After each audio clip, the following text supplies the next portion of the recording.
શું તમને પણ એવું લાગે છે કે માર્કેટ જેવા પરફેક્ટ કૂકીઝ ઘરે બનાવવા બહુ ડિફિકલ્ટ હોય છે? તો એકવાર આ વિડીયોને જરૂરથી જુઓ. તો આજે હું તમારી જોડે શેર કરીશ કોકોનટ કૂકીઝની રેસીપી. અને હજુ સુધી જો મારી ચેનલને સબસ્ક્રાઈબ ના કરી હોય તો જલ્દીથી કરી દેજો અને બેલ આઇકોનને પ્રેસ કરી લેજો, જેથી કરીને મારા લેટેસ્ટ વિડીયોની નોટિફિકેશન તમારા સુધી સૌથી પહેલાં પહોંચે. તો ચાલો સ્ટાર્ટ કરીએ.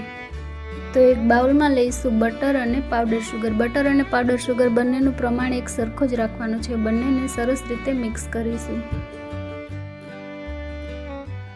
આ રીતે કન્ટિન્યુઅસલી મિક્સ કરશું એટલે કે આ રીતનું બેટર જેવા ફોર્મમાં આવી જશે. ત્યારબાદ એડ કરીશું તેમાં 1 કપ જેટલો મેંદાનો લોટ અને 1 કપ જેટલું ડેઝિકેટેડ કોકોનટ. આ બંનેને સરસ રીતે મિક્સ કરીશું.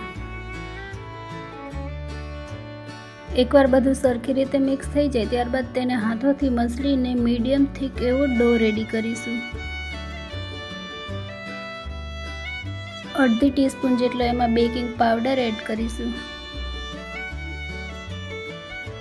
અને જો જરૂર લાગે તો બાઇન્ડિંગ માટે 1 ચમચી જેટલું દૂધ પણ એડ કરી શકો. પાણીનો બિલકુલ યુઝ નથી કરવાનો.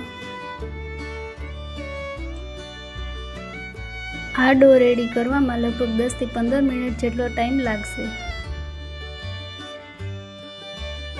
તો હવે સરસ મીડિયમ થીક એવો ડો રેડી થઈ ગયો છે. હવે એમાંથી આપણે કૂકીઝ રેડી કરીશું. તો આ રીતે સિમ્પલ રાઉન્ડ શેપમાં હું રેડી કરું છું. તમે તમારી ચોઈસ મુજબ કોઈ પણ શેપમાં કૂકીઝ રેડી કરી શકો છો.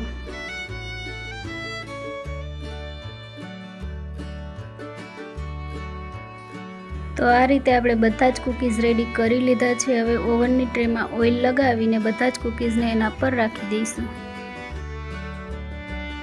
ત્યારબાદ ઓવનને મેં 10 મિનિટ માટે પ્રીહીટ કર્યું હતું ને ત્યાર પછી 150 ડિગ્રી પર 30 થી 40 મિનિટ માટે બેક થવા માટે રાખી દઈશું.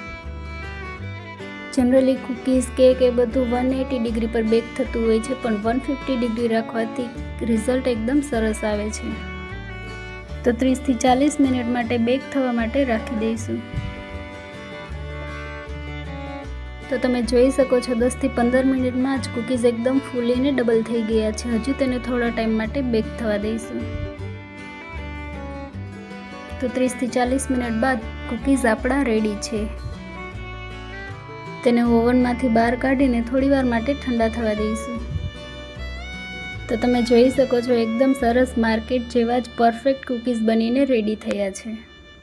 તો વિડીયો પસંદ આવ્યો હોય તો લાઇક, કોમેન્ટ, શેર જરૂરથી કરજો અને આવી જ રેસિપીઝ જોવા માટે મારી ચેનલને સબસ્ક્રાઈબ કરી દેજો. મળીએ નવા વિડીયો સાથે. Thank you for watching.